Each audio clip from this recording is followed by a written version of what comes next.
आदि से प्राप्त हो जाते हैं।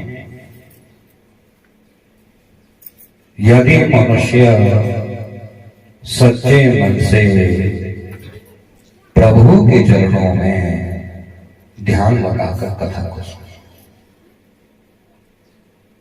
तो कथा आरंभ करें। शोर नहीं करना, शांति से बैठना और जयकारा भी मिलकर लगाते ही रहना। भगवान की श्रीमद् भागवत महापुराण की।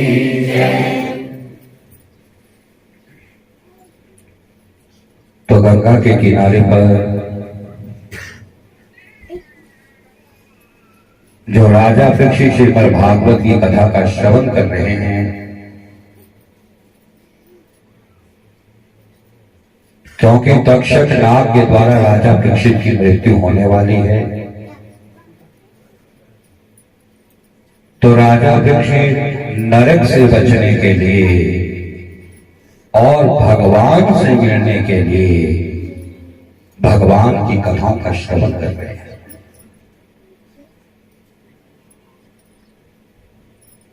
इसलिए कहते भगवान की कथाओं को हमेशा सुनते रहना चाहिए, तभी हमारे जीवन में महासाधन बन पाएगा।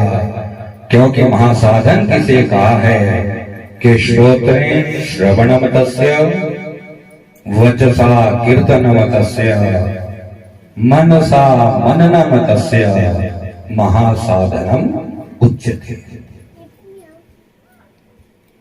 कि कानों से हमेशा कथा को सुनते रहना चाहिए, और जब कानों से कथाओं को सुन लिया तो वाणी से उसको कथा बोलते रहना चाहिए।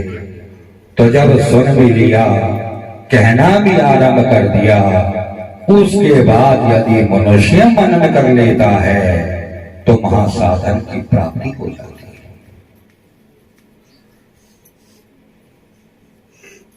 क्योंकि संसार में और कुछ नहीं है। इस असार संसार में 7 वस्तु है सार: संग, भजन, सेवा, दया, ध्यान, दैन्य और उपकार। कहते जीवन में यदि अच्छा संग मिल गया तो मनुष्य का जीवन सार्थक हो गया। इसलिए कहते सत्संग करते रहना चाहिए। जीवन में अच्छे आदमियों का संग मिलना बड़ा कठिन होता है, क्योंकि सत्संग किसे कहा गया है कि सज्जना नाम संगा यासो सत्संगा। कि सज्जनों का जो संग होता है उसी को सत्संग कहा जाता है। अच्छा संग मिल गया, जीवन सफल हो गया। भगवान का भजन हो गया, भगवान की कथाएं होगी तो जीवन सफल हो गया। जीवन में माता पिता की सेवा कर ली, बड़ों का आशीर्वाद ले लिया तो जीवन सफल हो गया। और धैर्य पूर्वक अपने जीवन को चला लिया तो जीवन सफल हो गया। और दूसरों का उपकार जीवन में होता रहे तो जीवन सफल हो गया। और प्रतिदिन कुछ ना कुछ मनुष्य दान करता रहे तो जीवन सफल हो गया। क्योंकि पुराण बनाए किसके लिए? हम कलयुग के लोगों के लिए, ताकि हम कलयुग के लोग इन पुराणों का पठन पाठन कर सके, इन पुराणों को सुन सके, इनका मनन कर सके, ताकि हम मनुष्य का जीवन भी सार्थक हो जाए, हमारा जन्म भी सार्थक हो जाए और जीवन और जन्म के साथ साथ हमारा मरण भी सार्थक हो जाए। इसलिए हमेशा कथा को सुनते रहना है। बल्कि भगवान ने तो स्वयं शास्त्रों में कहा है कि नित्यम मम कथा यत्र यत्र तिष्ठन्ति वैष्णवा कली बाह्य नरास्ते वे ये अर्चयन्ति सदा। देखो क्या कहा भगवान ने शास्त्रों में। भगवान कहते हैं कि नित्य प्रतिदिन जहां पर मेरी कथा होती रहती है, जहां मेरे वैष्णव लोग बैठकर मेरी अर्चना करते हैं, पूजा करते हैं, वहां पर कलयुग का कोई भी प्रभाव मनुष्य के ऊपर नहीं पड़ता है।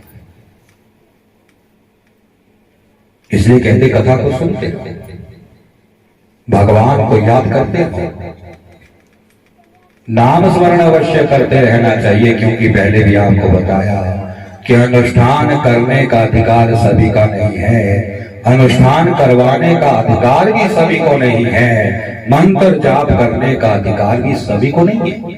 सब थोड़ा कर सकते मंत्रों का जाप, नहीं तो दोष लगता है, क्योंकि नियम है, शास्त्रों के नियम है, वेदों के नियम है।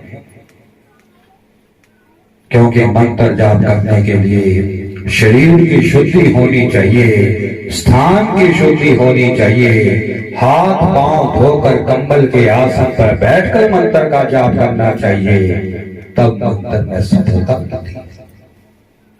चलते फिरते कभी मंत्रों का जाप ना, नहीं तो विपरीत असर पड़ता है।